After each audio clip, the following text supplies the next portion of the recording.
Morjesta! Taas vaihteeksi ollaan tän cruiserin parissa. Ja semmonen kun häiriöntekijä heti ilmestyi tähän näin. Mitä syöt? Mitä löysit? Voi. Joo, hyvä.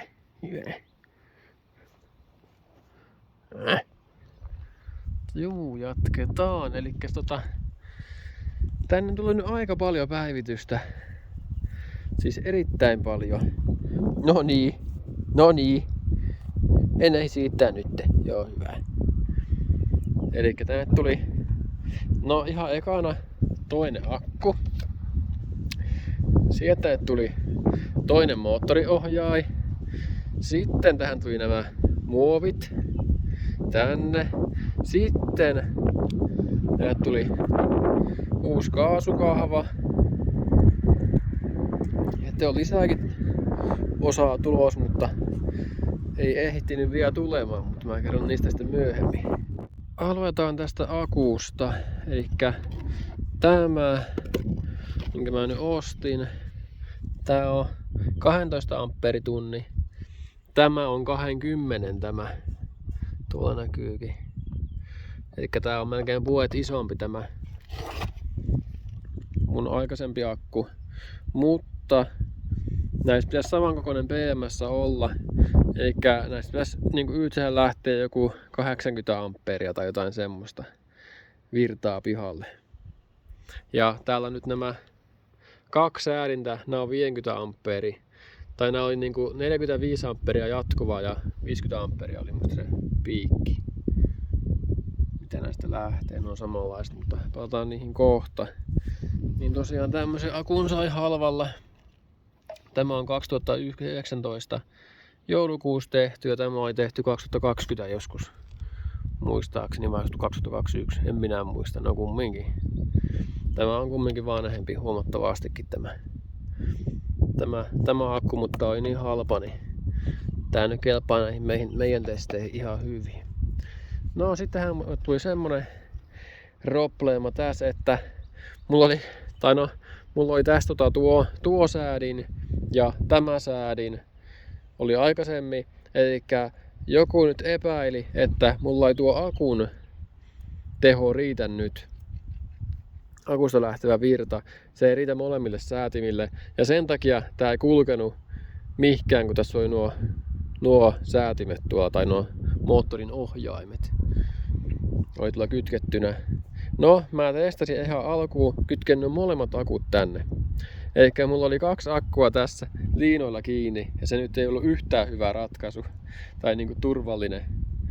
Elikkä mä nyt ratkaisin se homma sillä lailla, että mä tein tälle akulle tuonne tilaan tänne alle. Eli tää oli alunperinkin tämmönen tavallaan kotelo tuolla pohjassa, mutta se oli aivan liian pieni tälle akulle, koska tässä oli semmonen tavallaan muovien sisällä semmonen akku vaan, tai ne kennot oli muovien sisällä.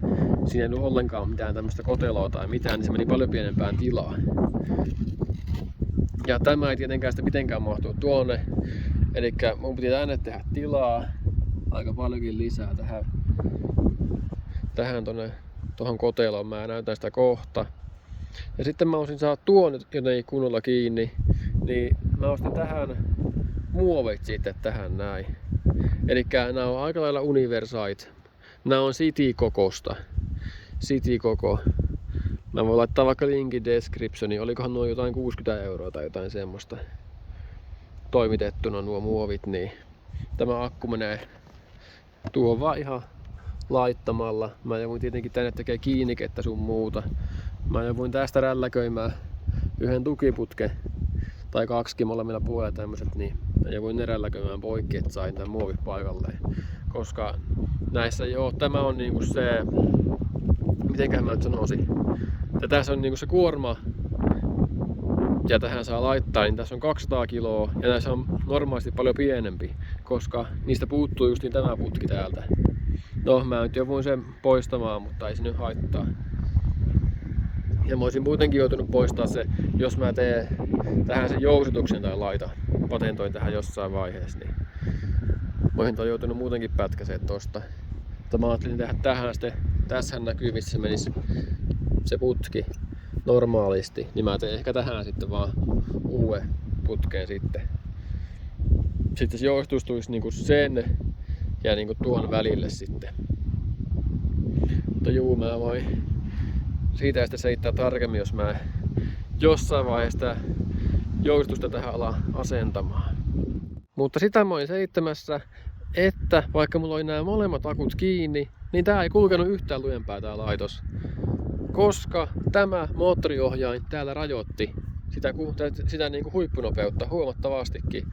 Elikkä vaikka mulla oli akkua tuolla nyt ihan riittävästi, niin ei vaan kulkenut enempää. Eli tuolla on kierrosrajoitin tuossa moottoriohjaimessa. Että vaikka tämä takamoottori yritti mennä lujempaa, niin se vaan kuumeni hullun lailla, koska täällä ees tämä moottori jarrutti sitä nopeutta. Tuntui ihan niin kuin olisi jarrua painanut sitä niin, että ei vaan mennyt kerta kaikkiaan mihinkään. Tämä oli kyllä mielenkiintoinen homma, että niinkin voi käydä. Mutta joo, nyt ei pitäisi sitä ongelmaa enää olla noilla kahdella moottoriohjaimella. Eli mä nyt hommasin toisen samanlaisen moottoriohjaimen tähän nyt. Eikä nyt meillä on samat moottoriohjaimet sitten takana ja eessä.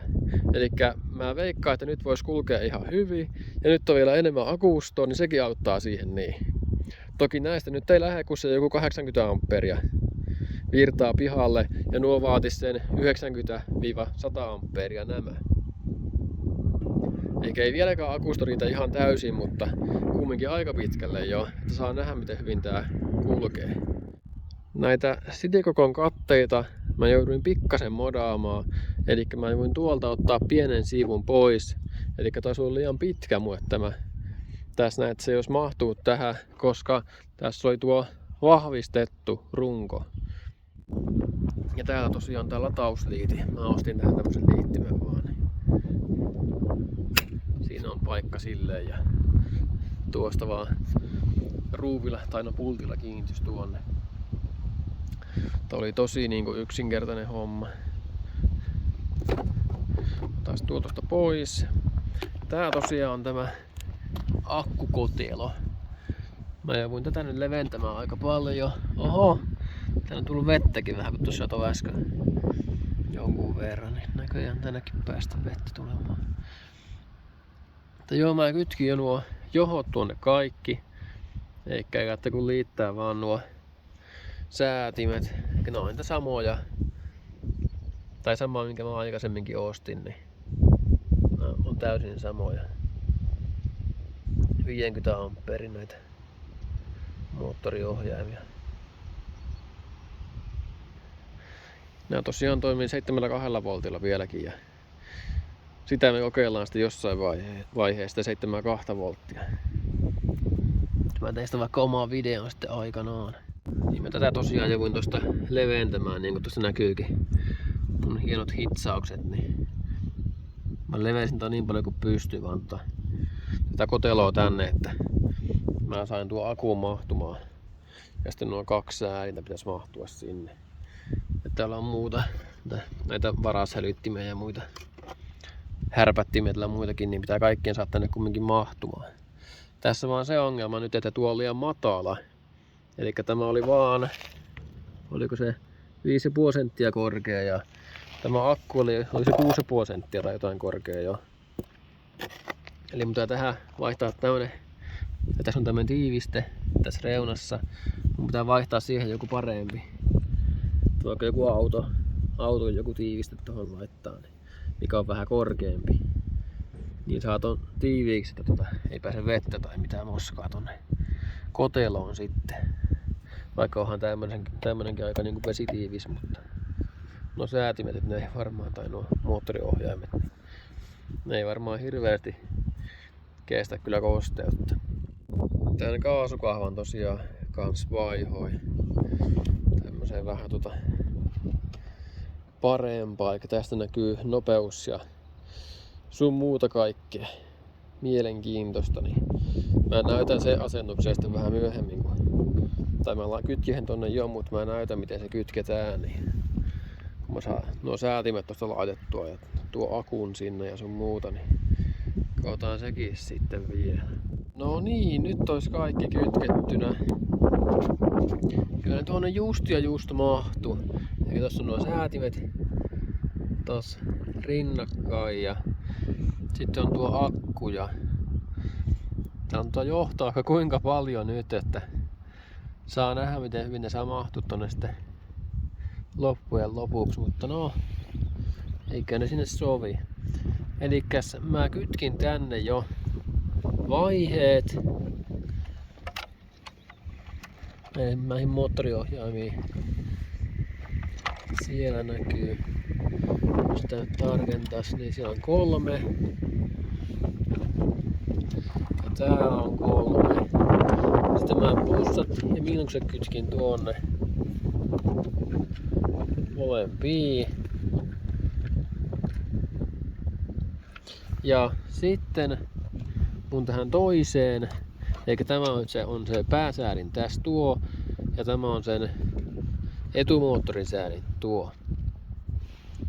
Elikkä mä halusin vaan ryöstää täältä tietoja, elikkä tuon kaasun tiedon mä halusin täältä, elikkä se on tämä vihreä johto, mikä mä tänne askartelin.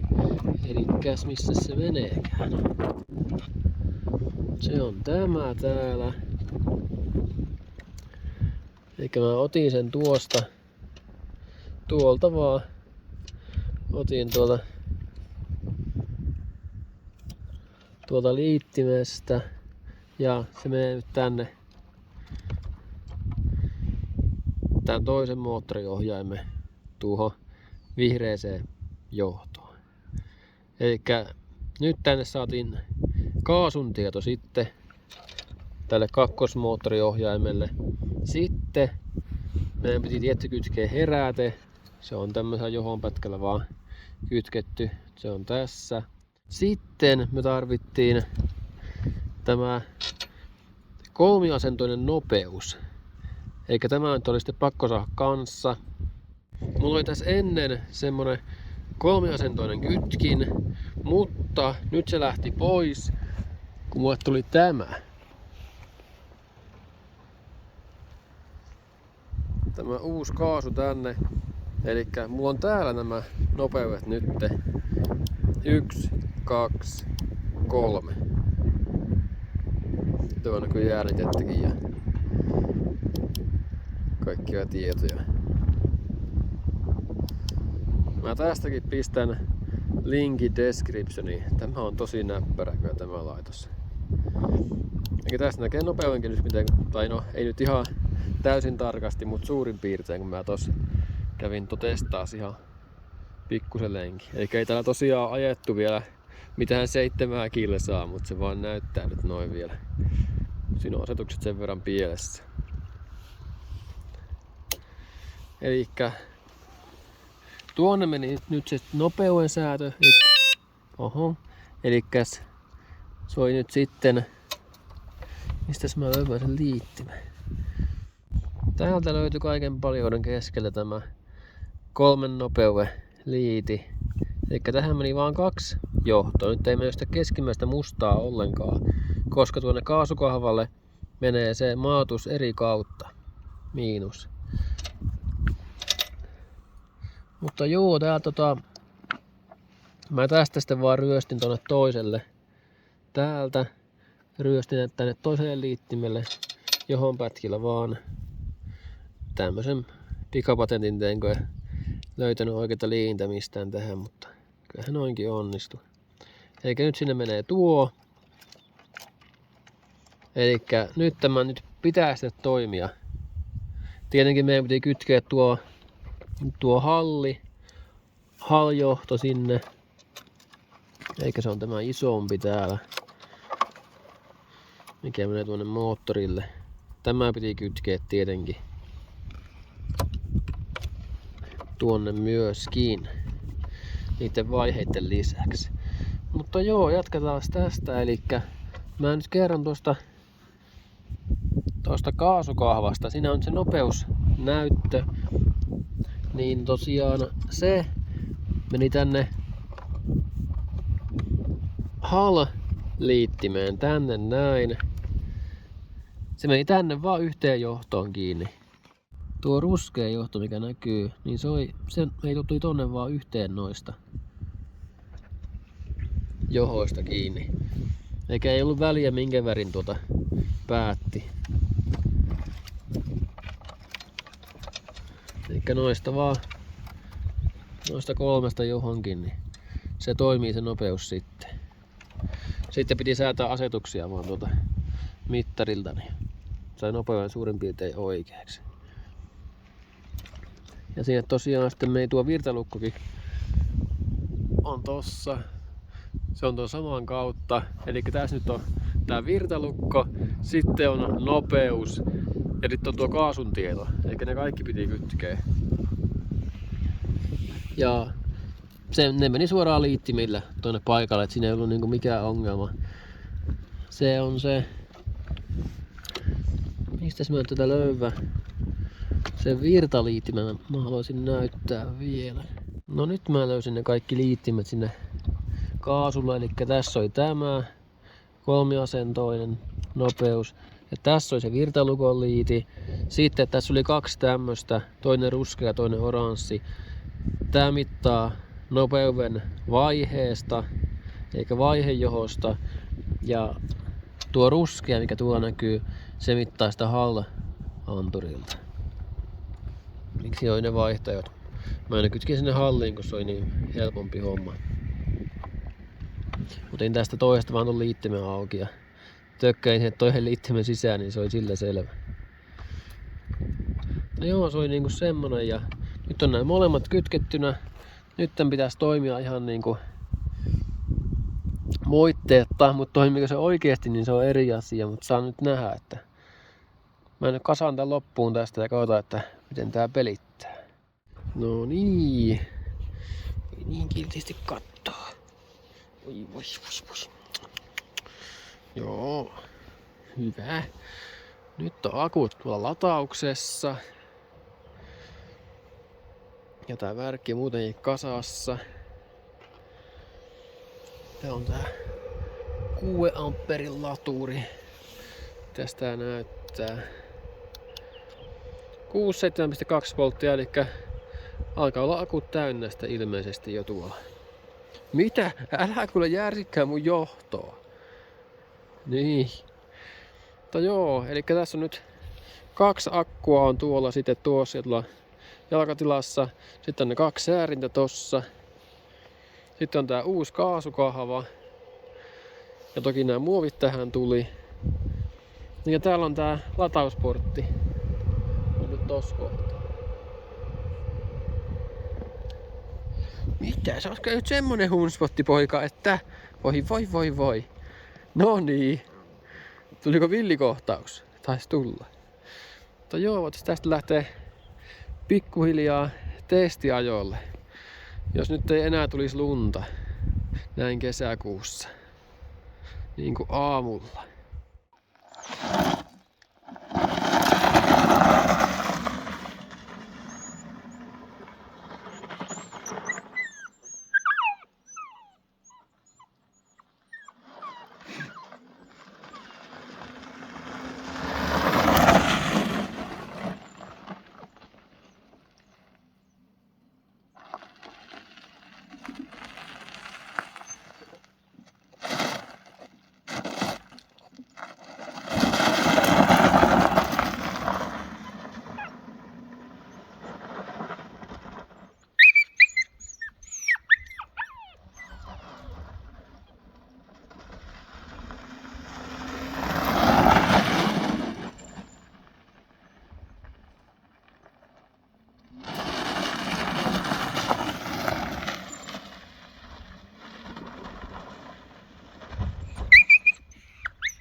huomattavasti paremmin kuin aikaisemmin.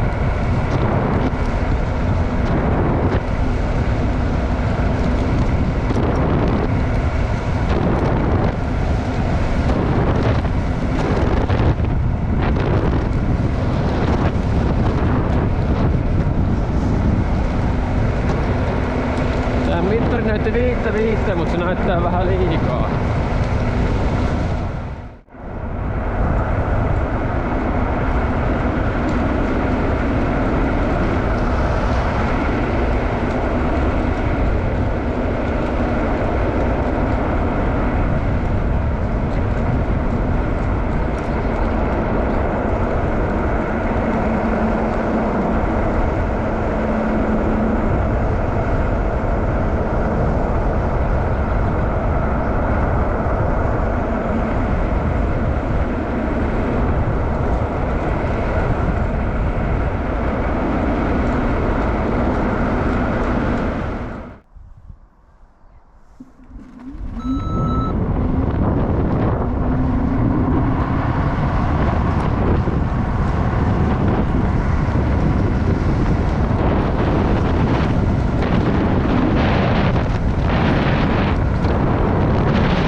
Tuloksia.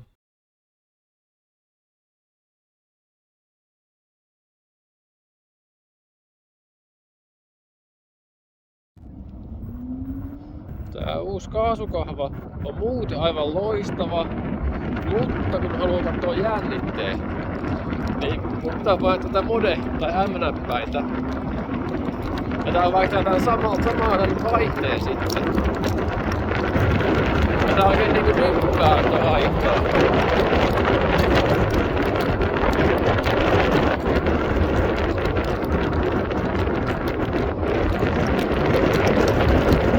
Tän takia tää on vähän surkea. Puhjotta on kyllä loistava. Tää valehteli noin 3 kilometriä tunnissa.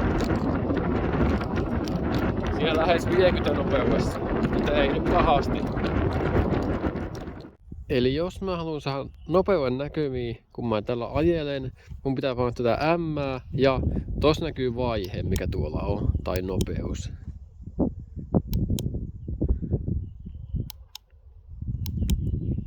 Elikkä nyt on kakkosvaihe, mä sillä näen tuon jännitteen. Eikä mun pitää aina vaihtaa tätä vaihetta ajaessa, että mä näen tuon jännitteen, ja se on vähän vammainen homma. Muutenhan tämä on ihan loistava. Ja tässä on tää kaasukin huomattavasti parempi kuin kuin sillä vanhalla kaasukahvalla. Eli tää niinku ottaa huomattavasti aikaisemmin kiinni jo. Ja se ei ole semmonen on-off-tyylinen enää. Mut muutenhan tämä on ihan loistava. Tää on huomattavasti parempi, ja tää valehteli sen noin 3 kilometriä tunnissa 50 nopeudessa. Asetuksiin pääsi, kun painan tätä M ja laittoi virra päälle. Näin. Nyt päästiin asetuksiin. Täällä oli kaikkia korjauksia, mitä pystyi tekemään. Niin kuin tuon renkaan koolle ja jännitteelle ja matkamittarille ja sun muulle. Ja tää maksoi, oliko se nyt, no reilu 30 €, ettei tää nyt ei niinku kallis ollut. Että jos vietäis pelkkää niinku jännitenäytölliseen, niin tää ei ole paljon kalliimpi kumminkaan. Ja tää on niinku tosi laadukkaan oloinen, ja tästä tuli nämä molemmat kahvakin mukana. Mä pistän linkin descriptioniin, jos joku haluaa tää ostaa. Ja tää kaasuvaste on niinku huomattavasti parempi, eli että tää ei ole niin ärhäkä tai semmonen kuin mitä vertais siihen vanhaan. Huomattavastikin parempi. No niin, nyt olisi ajeltu ja joo, tää kiihtyi kyllä yllättävänkin hyvin nyt, että mä itekin oikein yllätyin. Tää kiihtyi viimeksi on niin hyvin, mutta nyt tää kiihtyi vielä huomattavasti paremmin. Eikä tää lähtee kyllä niin kuin hauki rannasta, niin kuin sanoin viimeksi, ihan älyttömän hyvin. Aika uskomattomankin hyvin ja tätä nyt on muukin vähän testailu ja on kyllä ihmetellyt, että miten voi olla niin ärähkä tuo paikaltaan lähtö. Tää on kyllä tosi hyvä. Mutta tää jotenkin tää ei kulkenut vaan vieläkään. Mä ajattelin, että tää voisi mennä 60 jo tai jotain semmoista, mutta ei. Semmoista, mitä mä kokeilin, niin aerodynaamisessa muna-asennossa suoralla noin 5-2 meni kepsiin. Elikkä ei nyt ihan hirveän hyvin kumminkaan, mutta mä huomasin, että täällä on tää jarrulevy aivan tulikuuma, tai oli. Eli tää takajarru tää laahas nyt jonkun verran. Tää en tiedä vaikuttiko se sitten miten paljon siihen kulkevuuteen. Ehkä vähän, mutta jotain kumminkin. Mutta jätetään tämä nyt tähän. Seuraavaksi mä korjaan ton takajarru. Ja sitten te näitte täällä nämä johot aikaisemmin jo. Eli tähän tulee nyt sarjaan 12 voltin litiumiakku. Näiden akkujen kaveriksi, mikä täällä on, niin me saadaan 72 voltin jännite tähän näin. Ja sen pitäisi vaikuttaa aika hyvin tuohon kulkupuoleen sitten. Siitä tulee sitten videota seuraavaksi.